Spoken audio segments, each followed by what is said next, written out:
The EU announces new rules on AI transparency. We'll talk more about it in moments, but first, in the last few years, you may have noticed an increasing number of smartphones shipping with silicon-carbon batteries. These are increasingly common after major Chinese manufacturers like Honor, Oppo, and Xiaomi embrace the technology. Now, Samsung has joined in, using silicon-carbon technology in the batteries of the Galaxy Z Fold 8 and 8 Ultra. Silicon-carbon batteries can be far more capacious than traditional lithium-ion, with some phones using the tech boasting of true 2-day battery life. It's more than likely that, as these cells become the standard in Asian phones, we'll see more and more of them in Western handsets. So let's find out what's so special about silicon-carbon batteries, why they offer dramatically bigger battery life, and why it might come at the cost of your phone's lifespan. Head over to Engadget.com and read Daniel Cooper's full article. What is a silicon-carbon battery, and is it the answer to smartphone battery life issues? And most of us have a box of old computer cables and adapters sitting around in case we need them someday. Clearly, the universal in USB's Universal Serial Bus is a misnomer, given the continued need for adapters to enable cross-device compatibility. It's natural to hold on to these, so you don't have to buy them again. Just because you haven't used a USB adapter in a while doesn't mean you'll never need it. But not all of them have equal worth. Some are so outdated that you don't need to hang on to them anymore. It can be a challenge to make this determination, but it's doable with a look at what you own and trends in the tech world. The exact adapters you'll need depend on what devices you still have around. But in general, you can safely throw out certain types, while others should be kept for the time being. There's more to this story, and you can read the full piece from Ben Stegner, as well as finding the latest gadget news, reviews, price drops, and more right now at Engadget.com. The European Union has announced that its new AI transparency rules are now in effect and enforceable across the bloc as of August 2nd. Article 50 of the AI Act requires content publishers to mark and label certain types of AI-generated content, as well as informing users when they are interacting with an AI chatbot or agent rather than a real person.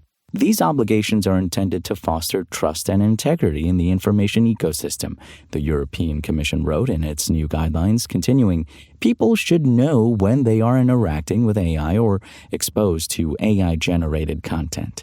This will help them make informed decisions, calibrate their trust and reliance on AI, and avoid misinformation or deception. The new rules require an AI mark if machines assisted in the creation of authentic-looking deepfake content, image, audio, video, or published text. If the image, audio, video, or text is generated fully by AI, it must carry an AI-generated label. For the latter, regulators cite examples like fully AI-generated deepfake videos with politicians or fictional events, full AI-composed music or art, or AI-generated news summaries.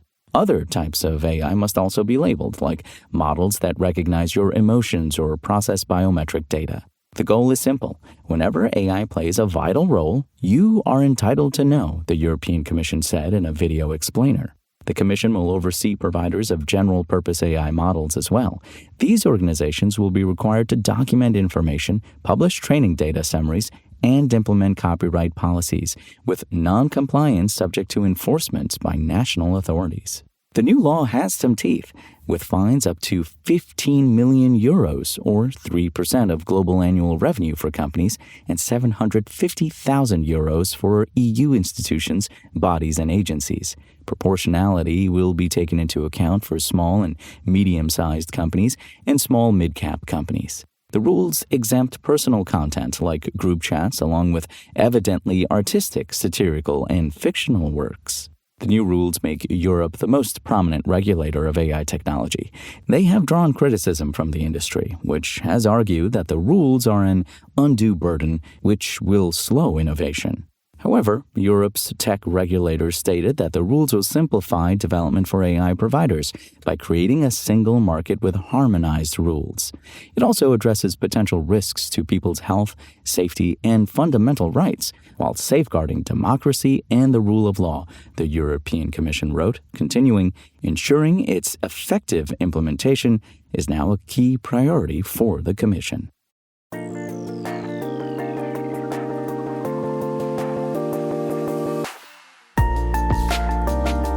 Thanks for listening to the show. Make sure to rate, review, and subscribe on Apple Podcasts. Today's show featured journalism by Engadget contributor Steve Dent and was produced by Spoken Layer. I'm Imran Sheikh, and we'll talk more tomorrow.